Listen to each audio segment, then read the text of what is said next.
নিশ্চয়ই আমি আম জনতা উন্নয়ন পার্টি থেকে আমাদের 63 অ্যাসেম্বলি কনস্টিটুয়েন্সি রানীনগর থেকে প্রার্থী হয়েছি।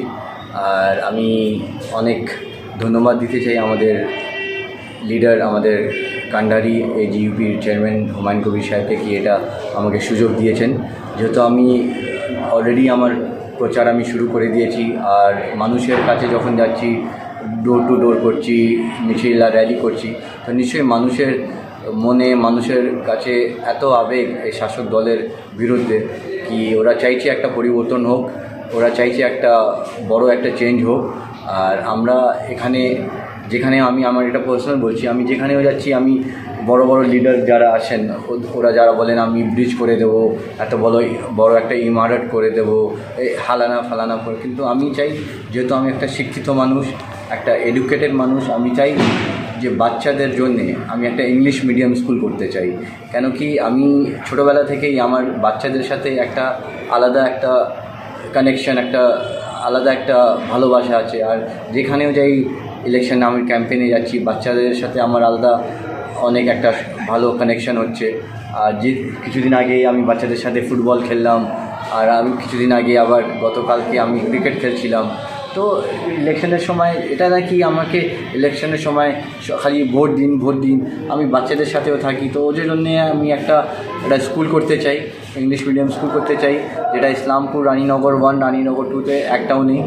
আমি একটা হসপিটাল করতে চাই, যেখানে আমাদের ইসলামপুরের হসপিটালের কন্ডিশনটা এত খারাপ, এত বিচ্ছিরি অবস্থা, একটাও ডক্টর নেই, একটাও নার্স নেই, মানে এত বিচ্ছিরি অবস্থা। তো আমি চাই কি আমাদের স্বাস্থ্য আর আমাদের শিক্ষা, এই দুটো জিনিস নিয়ে আমি নেমেছি, আর এই দুটো জিনিস নিয়ে আমি কাজ করতে চাই।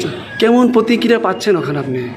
নিশ্চয়ই অনেক ভালো একটা, যেহেতু আমার ডিসেম্বরে এই পার্টি লঞ্চ হয়েছিল, 4 মাস পুরনো পার্টি, কিন্তু উপরওয়ালার আশীর্বাদ, সাধারণ মানুষের কেমন প্রতিক্রিয়া ওখানে আপনার? ইনশাআল্লাহ আলহামদুলিল্লাহ, আল্লাহর দুয়ায় অনেক ভালো রেসপন্স পাচ্ছি। মানুষরা একটা পরিবর্তন চাইছে, আর সবাই চাইছে একটা পরিবর্তন আসুক। হুমায়ুন কবিরকে চাইছেন, আম জনতা উন্নয়ন পার্টিকে চাইছেন। তো আমরা নিশ্চয়ই, যেহেতু টিএমসি এত বছর 15 বছর কোনো কিছু কাজ করেনি, আর আমাদের ম্যাক্সিমাম যে মাইনরিটির জন্যে কোনো কাজ করেনি। একটা মাদ্রাসা, আমাদের ইমাম ভাতা নিয়ে, ওয়াকফ বোর্ড নিয়ে, SIR নিয়ে, আমাদের এটা নিয়ে একটাও কোনো কাজ করেনি ওনারা, খালি বড় কথা বলে গেছেন এত বছরে। তো আমি অনুরোধ করব মানুষের কাছে, আমার রানীনগর, আমার মা বোনেদের কাছে, আমার গুরুজন, আমার বড়দের কাছে, কি আমাদেরকে একবার সুযোগ দিন। আমি আপনাদের প্রার্থী রানীনগরের, আমাকে সুযোগ দিন। আমি এখানে এসে বাচ্চাদের জন্য আগে একটা ইংলিশ মিডিয়াম স্কুল করতে চাই, আর সবার রানীনগরের যে মানুষের জন্য আমি একটা ভালো স্পেশালিটি একটা হসপিটাল করতে চাই। আমি যখনই এই পথে নেমেছি, আমি হারবো জিতবো এটা আলাদা ব্যাপার, কিন্তু আমি মানুষের যেখানেও যাচ্ছি, মানুষের মনে আমি এসে যাচ্ছি। আমি সবাইকে একটাই কথা বলি, হার জিত তো আল্লাহর কাছে আছে। আপনি হারবেন জিতবেন এটা মানুষ ডিসাইড করবে, মানুষ এরা ভোটের দিন ডিসাইড করবে। কিন্তু মানুষের জন্য একটাই কথা বলবো, আমাকে দোয়া দেবেন, আমাকে আপনাদের দোয়াতে রাখবেন, এটাই আমার জন্যে জিত, এটাই আমার জন্য অনেক বড় একটা জিত। ভালো প্রতিজ্ঞা পাচ্ছি আমি। কি ওরা অনেক আমাকে বলছে কি অনেক এত যে দুর্নীতি শাসক দলের লোকরা করেছে, লিডাররা করেছে, এখানে জেতার পরে টিএমসির লিডাররা ওদের কনস্টিটুয়েন্সিতে দেখাই যায় না, বিধানসভাতেই দেখা যায় না।